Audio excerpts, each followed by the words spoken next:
Et bien salut à tous et bienvenue sur Shinsekai TV, la chaîne 100% One Piece. Au programme aujourd'hui la review du chapitre 840 de One Piece qui s'intitule Iron, Masque ou le Masque de Fer.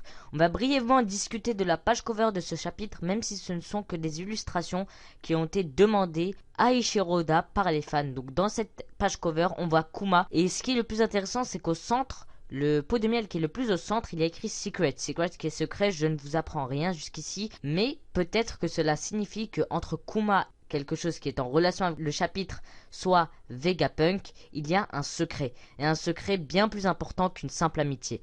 Voilà, j'ai brièvement parlé de cette page cover, ce n'est pas le sujet de la review, alors c'est parti!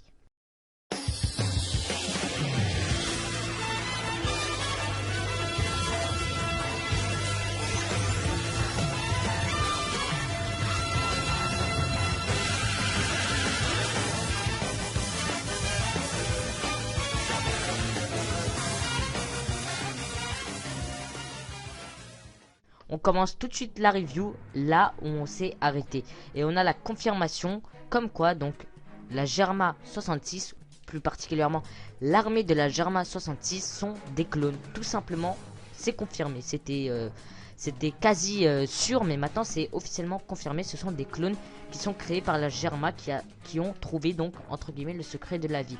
Et ce qui est intéressant à noter, c'est que pour créer des clones de 20 ans, ils ont besoin de 5 ans. Ce qui est un atout énorme, surtout si ça vient à tomber entre les mains de Big Mom. En 5 ans, l'armée de la Germa peut renouveler une armée d'hommes de 20 ans, donc de la fleur de l'âge, qui sont prêts au combat. Tout cela, on l'apprend grâce à Yunji. Yunji qui nous dévoile pratiquement tout, surtout un fait très important. Après nous avoir dévoilé que l'armée de la Germa et des clones, il nous a dévoilé comment cela se fait-il. Et bah c'est simple, Vegapunk et Judge ont travaillé ensemble dans une organisation clandestine de scientifiques, et ils ont découvert, enfin plutôt Vegapunk a découvert le secret de la vie entre guillemets. Et donc le gouvernement mondial suite à cela a dit qu'il ne fallait pas pratiquer donc cette manière et laisser la vie se dérouler. Et donc le groupe s'est dissipé, mais Jaji a dû récupérer les plans etc pour fonder l'armée de la Germa 66. On continue avec l'arrivée de Ichiji et de Ninji, là où se trouvaient donc Sanji et Yunji. Qu'est-ce qui se passe? Bah, ce qu'on attendait depuis un bail quoi. Une petite altercation entre les deux personnages, donc entre Ninji et Sanji à propos de Cosette. Cosette qui a été donc défigurée par Ninji, comme tout peut l'accuser. Peut-être que ce n'est pas lui, hein, parce qu'on n'a pas eu la confirmation que ce soit lui, même si d'après ses paroles et ses propos, bah, c'est lui qui a fait ça.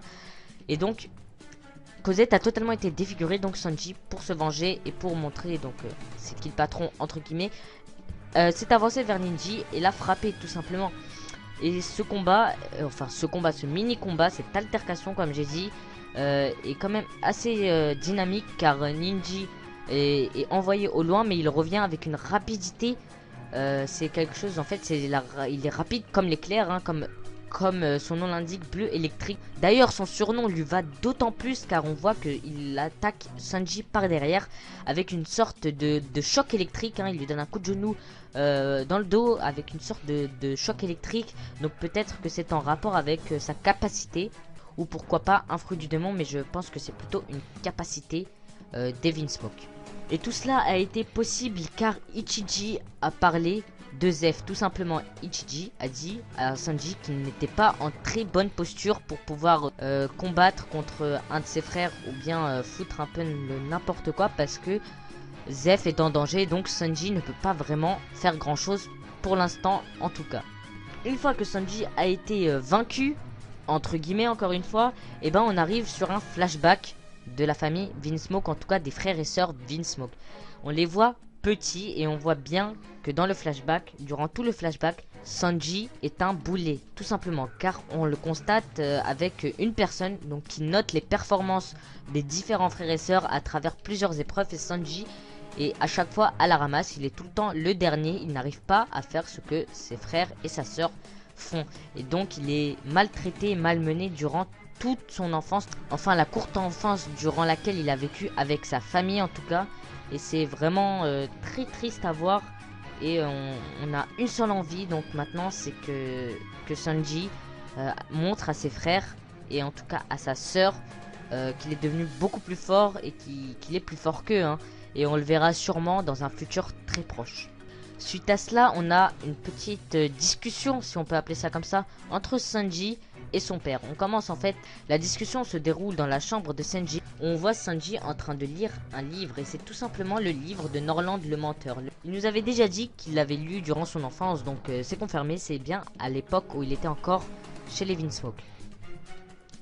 Et enfin, il y a aussi quelque chose de très important à noter, c'est que le gros livre qui est à côté de lui, c'est tout simplement et littéralement le livre des fruits du démon. Donc il nous avait dit également qu'il avait lu ce livre, ou qu'il avait du moins feuilleté. Et voilà, c'est également durant cette époque et ce moment qu'il a sûrement dû le lire, en tout cas lire une partie de ce livre, où tous les fruits du démon ils sont répertoriés, enfin les fruits du démon qui ont été connus et plus ou moins leur utilisation. Donc c'est quelque chose de très important, parce que c'est peut-être grâce à ça que Jaji arrive à reproduire certaines capacités, mais ce sera peut-être l'objet d'une prochaine vidéo. Donc on s'était arrêté donc au fait que Jaji entre dans la chambre à Sanji et voit que Sanji a préparé un petit repas pour une souris, et Jaji dit une phrase qui a retenu mon attention, c'est-à-dire on n'a rien à gagner à perpétuer ce que les morts ont laissé. Et il dit ça juste après avoir parlé de la mère de Sanji. Donc peut-être que cette passion de la cuisine de Sanji vient de sa mère, et ce serait très important et un point très intéressant à développer. Mais Jaji n'est pas venu pour ça, il a mis un peu le bazar dans la chambre et a dit à Sanji qu'il ne sait pas pourquoi, mais qu'il n'est pas comme ses frères et sœurs, qu'il n'a pas les mêmes performances et les mêmes capacités physiques. Donc Jaji a choisi la solution radicale, c'est-à-dire qu'il a fait passer Sanji pour mort et l'a emprisonné avec un masque de fer, d'où le titre de ce chapitre.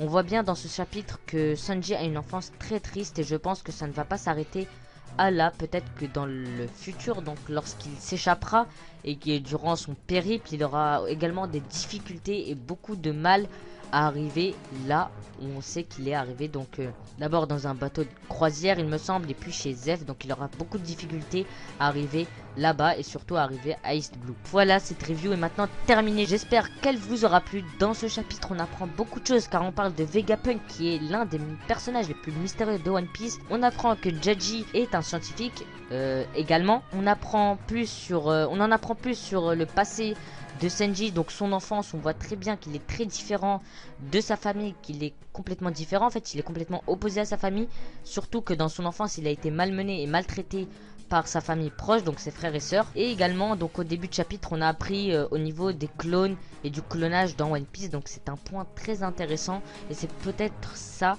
la technologie dont Big Mom veut s'emparer, car avec ça elle pourrait se faire une armée de différentes races. Mais on ne sait pas vraiment encore si ce n'est que les hommes qui peuvent cloner ou d'autres races. On en apprendra sûrement plus dans les prochains chapitres. Voilà, cette vidéo est maintenant terminée. J'espère qu'elle vous aura plu. Si c'est le cas, n'hésitez pas à lâcher un pouce bleu pour me montrer qu'elle vous a vraiment plu.